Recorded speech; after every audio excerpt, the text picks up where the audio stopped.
السلام عليكم ورحمة الله وبركاته. ازيكم يا شباب؟ عاملين ايه؟ يا رب دايما تكونوا بخير. ناس كتير كلمتني قالت لي يا اسلام عايزين عدسة تكون الإشارة بتاعتها عالية، حاجة كويسة تستحمل معانا الأمطار، الأتربة، الشمس، الكلام ده كله. جايب لكم النهاردة العدسة الجميلة ديت، عدسة اسمها نوفا. زي ما حضراتكم شايفين العلبة بتاعتها دي من أفضل العدسات حاليا في السوق المصري. بصراحة عدسة جميلة جدا، أنا برشحها لأي حد، حاجة محترمة. تعالى كده ما افرجكوا على العدسة. بسم الله الرحمن الرحيم.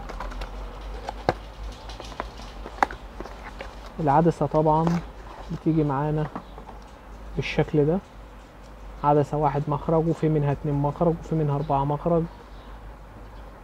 عدسة جميلة جدا، الإشارة بتاعتها قوية، يعني انت مش هتعاني بعد كده من اي ضعف إشارة، الكلام ده خالص انساه. بصراحة عدسة محترمة جدا، حاجة كويسة. وطبعا زي ما حضراتكم شايفين كده، ده الشكل بتاع العلبة بتاعتها، عشان لو حضرتك عايز تروح تجيبها من اي مكان جنبك.